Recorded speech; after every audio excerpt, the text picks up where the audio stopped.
ऐसा एक जहाज जिसके बारे में सभी का यही कहना था कि यह कभी डूबेगा ही नहीं, लेकिन यह जहाज अपना पहला सफर भी पूरा नहीं कर पाया। हम बात कर रहे हैं दुनिया के सबसे बड़े जहाजों में से एक टाइटैनिक की।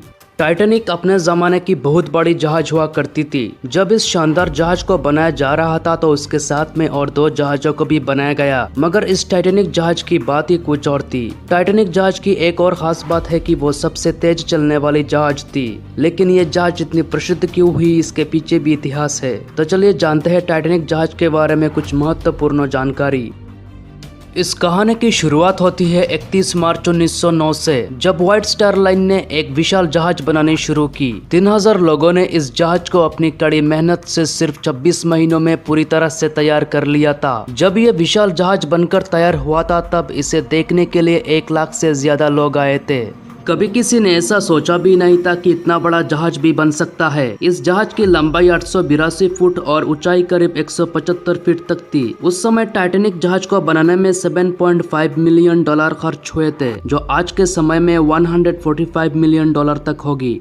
10 अप्रैल 1912 को यह जहाज अपने पहले सफर के लिए रवाना हुआ। इस जहाज को करीब 5507 किलोमीटर तक का सफर तय करना था, जो कि इंग्लैंड के साउथहैम्पटन से न्यूयॉर्क के बीच का था।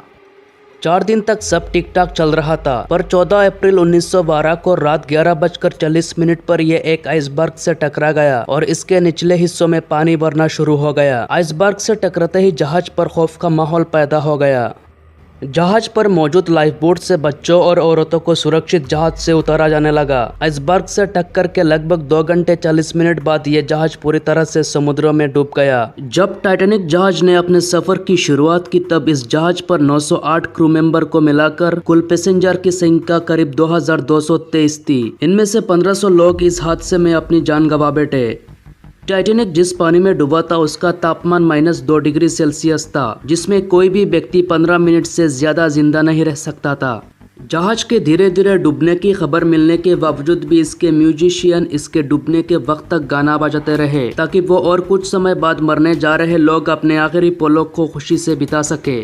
जहाज से टकराने वाला आइसबर्ग लगभग 100 फीट ऊंचा था। यह ग्रीनलैंड के ग्लेशियर से आया था और यही माना जाता है कि टाइटैनिक इन्हीं में से किसी एक से टकराया था। एक अनुमान के अनुसार टाइटैनिक से टकराने वाला आइसबर्ग 10,000 साल पहले ग्रीनलैंड से अलग हुआ था, पर टक्कर से 2 हफ्ते बाद ही ये नष्ट हो गया था, क्योंकि टक्कर से आइसबर्ग को भी काफी नुकसान हुआ था। आपको जानकर हैरानी होगी कि समुद्रों में टाइटैनिक जहाज को 2 टुकड़े हुए पड़े थे। दोनों टुकड़ों की आपस में दूरी लगभग 600 मीटर की है। जहाज की उसी जगह की आइसबर्ग से टक्कर हुई थी और वहीं से पानी भरने लगा था।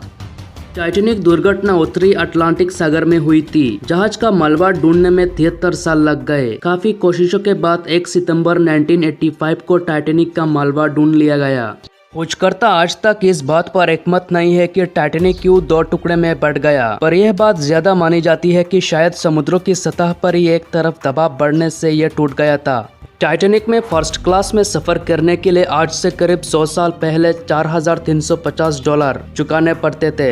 वही सेकंड क्लास के लिए $1,750 और थर्ड क्लास के लिए $300 की कम चुकानी पड़ती थी। आज के वक्त में डॉलर की कीमत को देखा जाए तो एक यात्री को 50 लाख रुपए खर्च कर इसमें सफर करने का मौका मिलता। टाइटैनिक पर सवार बहुत से लोग ऐसे भी थे जो इसमें यात्रा नहीं करने वाले थे। दरअसल टाइटैनिक के मालिक कंपनी व्हाइट स्टार लाइन ने अपने 2 समुद्री जहाजों की यात्रा कोयल की कमी के कारण रद्द कर दी थी और उसके यात्रियों के टाइटैनिक में शिफ्ट कर दिया था।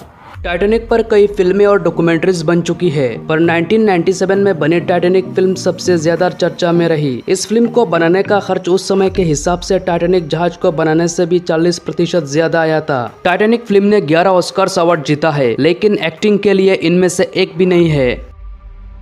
आज के लिए बस इतना ही दोस्तों। आपको ये जानकारी कैसा लगा कमेंट में जरूर बताना, और वीडियो अच्छा लगा तो लाइक और शेयर कीजिए, और इसी तरह के इंटरेस्टिंग वीडियो लगातार देखने के लिए हमारे चैनल को सब्सक्राइब कर बेल आइकन को प्रेस कर दीजिए। मिलते हैं और एक इंटरेस्टिंग वीडियो के साथ।